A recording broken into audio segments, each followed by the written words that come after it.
When you play the Game of Thrones, you Subscribe and like. or you die. There is no middle ground.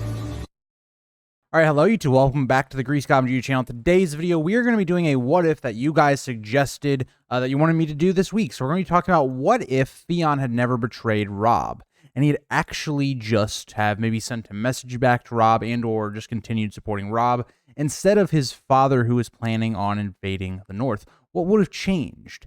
And on a surface level, you might be thinking, out of all of the things that went wrong in Robb's campaign, you might be thinking Theon, his betrayal was kind of maybe one of the lesser ones. You think about all the big decisions, him not marrying a Frey girl, Catelyn releasing Jaime.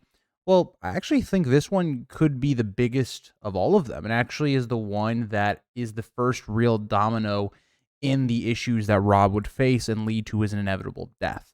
But before we get further into the video, if you didn't want to become a Patreon or a member, you do get videos early and an exclusive video. I'm doing all of my House of the Dragon kind of reviews each week for those members. And so thank you for anybody that is supporting me on there. But let's get further into the video. So let's set the stage.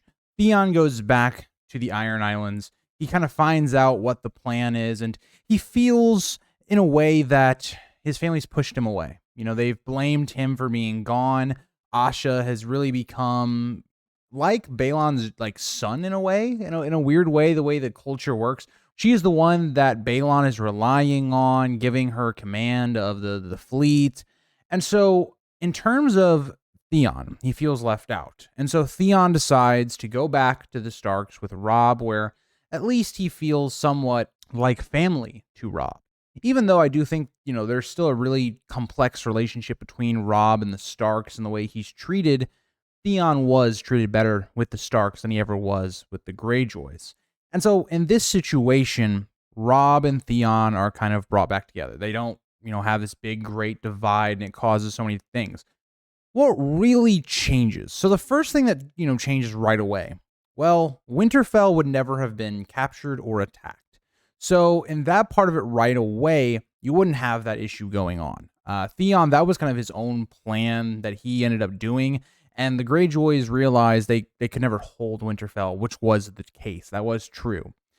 And so, again, what ends up happening is Deepwood Mott gets taken, some fishing villages get, attacked, and then the biggest one is Moat Cailin gets taken by Victarion. That's the big one. Because in terms of, the North, their biggest defense is Moat Cailin. You can defend against a greater number. And that's really made clear in a Game of Thrones when Catelyn goes to Moat Cailin, that Moat Cailin is very important. Now, with that being said, inevitably the Greyjoys are going to lose control of it because of Howland Reed and the Crannogmen, who are harassing them. And so by the time, even if we would have seen that Robb, didn't die at the Red Wedding, I think it would have been pretty easy for them to end up taking Moat Cailin. But it still was a sizable force there. So in this situation, let's say Theon is able to get off a bird to Robb. It's not clear when that bird would reach Robb, or even if that bird in general will be allowed to be sent from the island. It might be killed. Theon could be imprisoned for not going along with them. In this situation, I think just for the sake of it, because I think more things happen if it's just Theon is able to get a bird to Robb to warn him of the impending invasion and the planning of the Greyjoys, and he actually escapes the Iron Islands and goes back with Robb. So in this time period, there'd be two different things to be happening. I think Theon, his Raven would get to Robb. Robb would then send that up north. The North would be much more prepared for the Greyjoy kind of incursion than they were in the normal story. They were taken completely off guard. And so with that being said, I don't see a scenario in which the Greyjoys hold the North or even take a significant part of it. Because if you think about even the forces that Sir Roderick, brings up, all that forces would have been either going to Deepwood Mott, they would have been going to Moat Cailin, because again, if you assault Moat Cailin from the north, it's fairly easy to take. From the south, it's nearly impossible, especially if you have really good experienced men. And so I think a number of things would have happened. I think you would have had probably just a force, either from the twins or some of Roose Bolton's forces going back up there, and they would just kind of pincer them out of Moat Cailin. I think that Balon Greyjoy would be routed. I think it would be a very failed invasion, and And that has really big repercussions. Think about Ramsay. He is someone that actually ends up in prison at Winterfell because he's posing as Reek.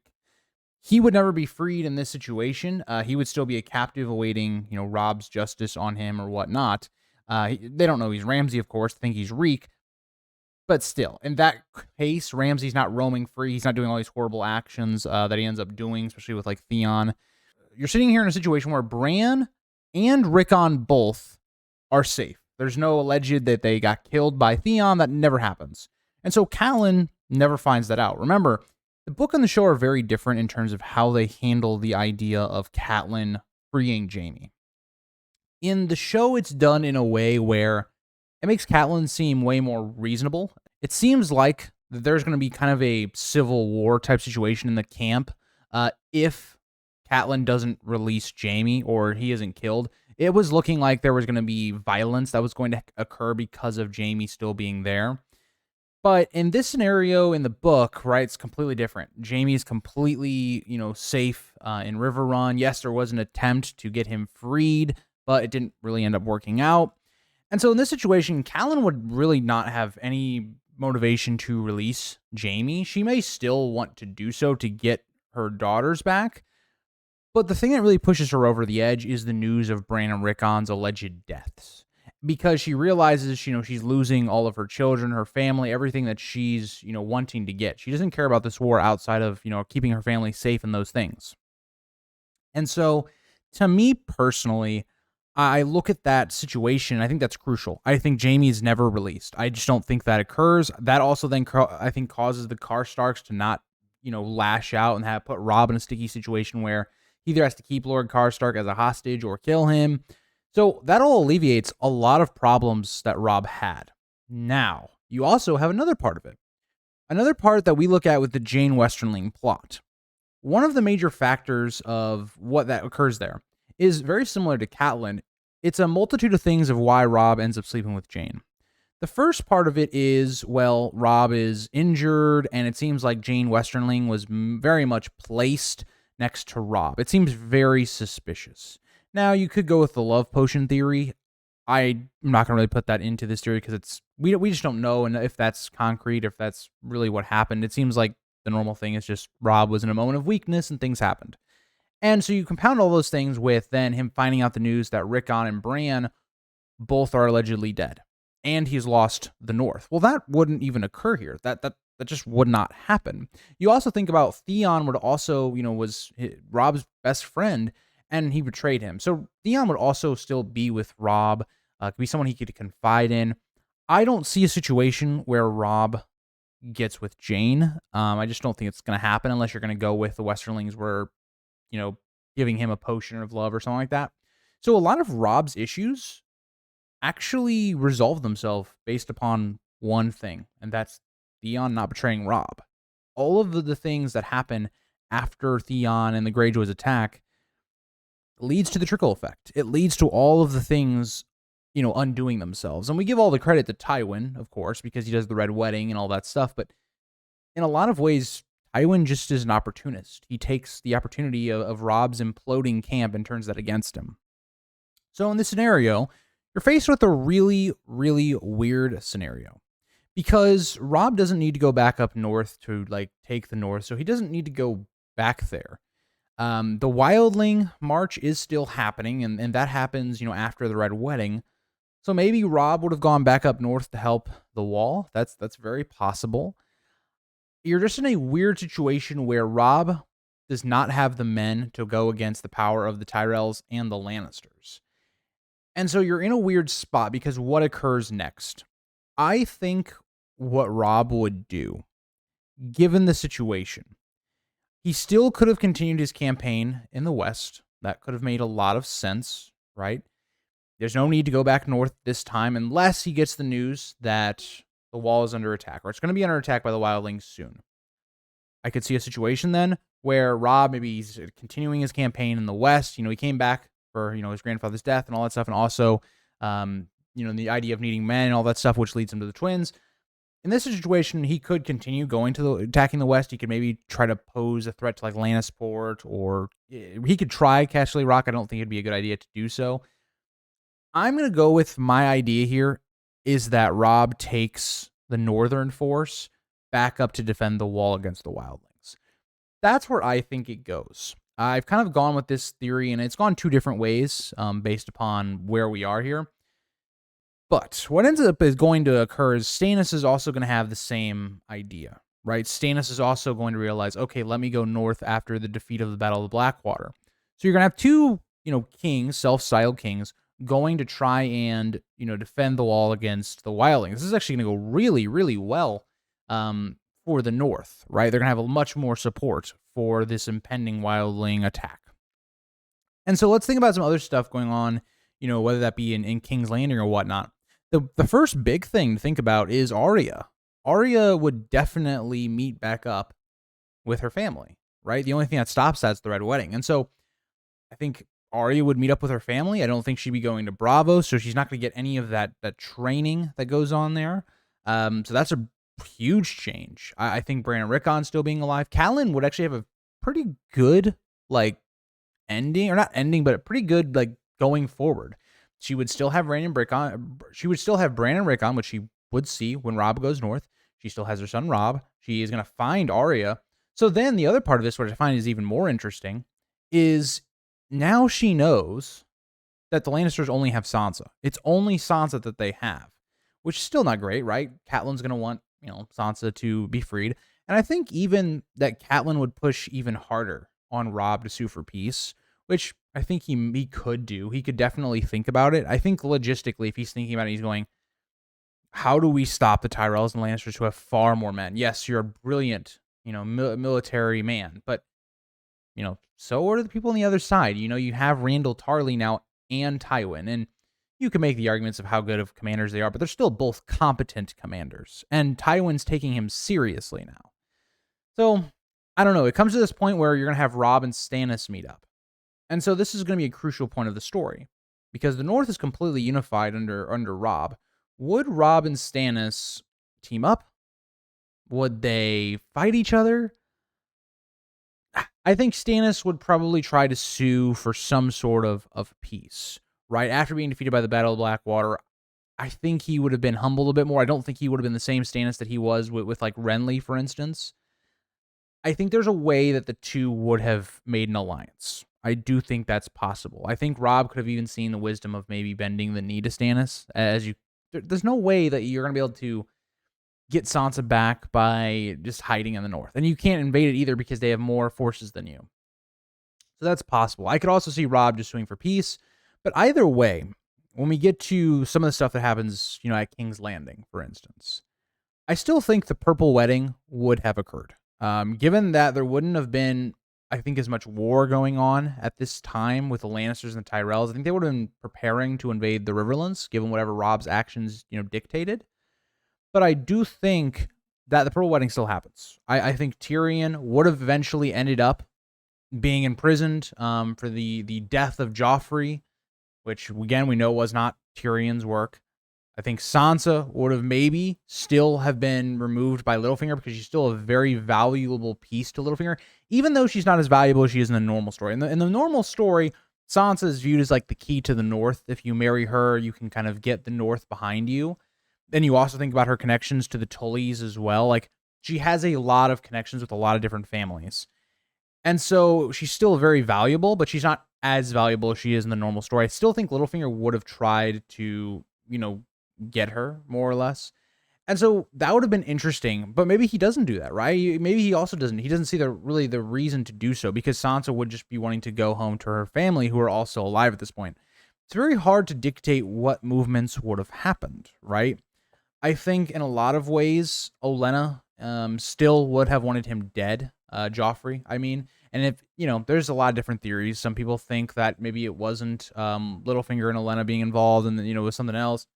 Some people think a multitude of theories of what happened at the Purple Wedding, but I'm just going off of kind of the baseline, the common theory. But here is the key difference.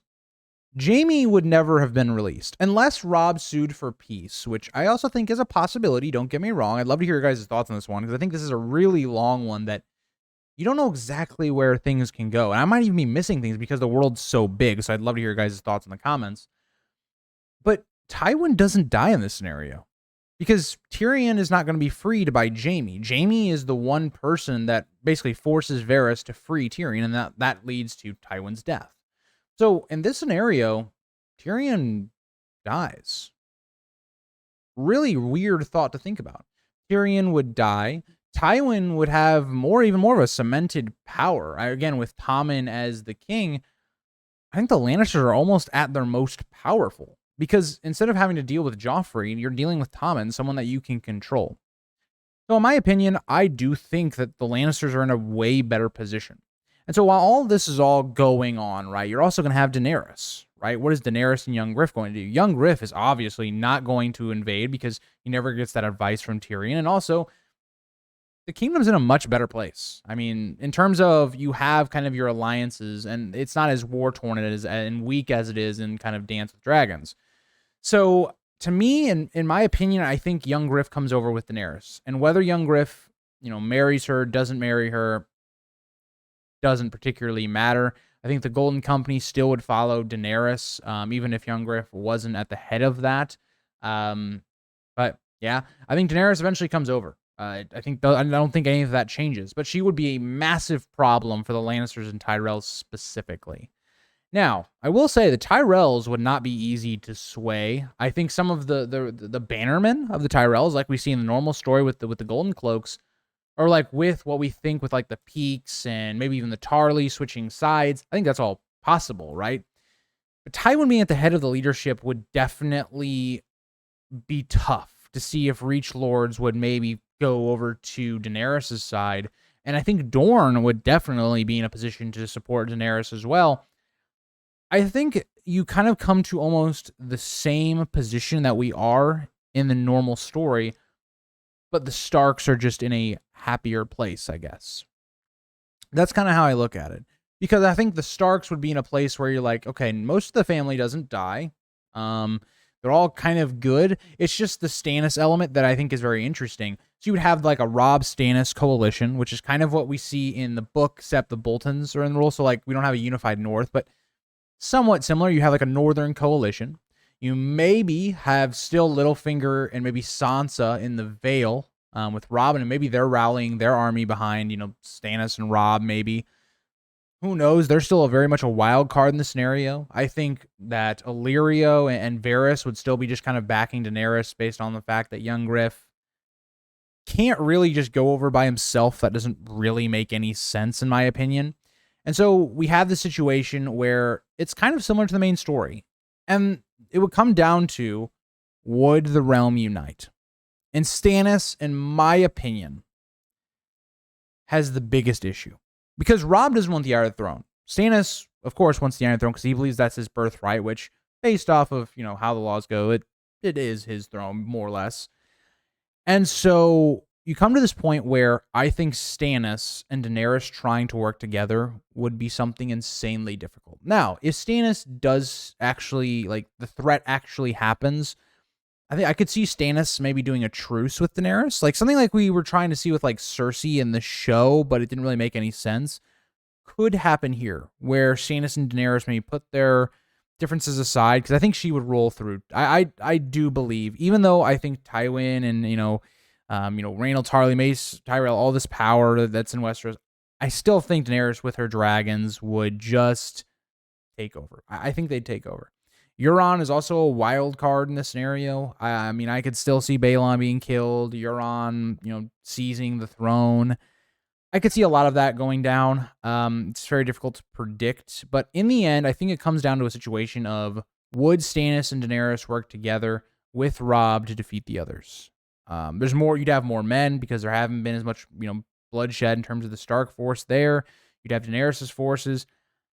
I think there is a chance that we would actually see them overcome the others because they're more prepared for it. But let me know what you guys think about it. Again, this is a theory where it almost completely changes the story. I mean, the story almost doesn't even function if you change this change. And so it's very difficult to predict where characters would go, what plotting would happen. But I'd love to hear your guys' thoughts. Again, I usually maybe miss something, and I love when you guys point them out because I can kind of pin them and, we can have more discussion. But let me know if you guys think I missed something or you think something else maybe could have happened. But thank you guys, and I'll see you in the next one. Bye, guys.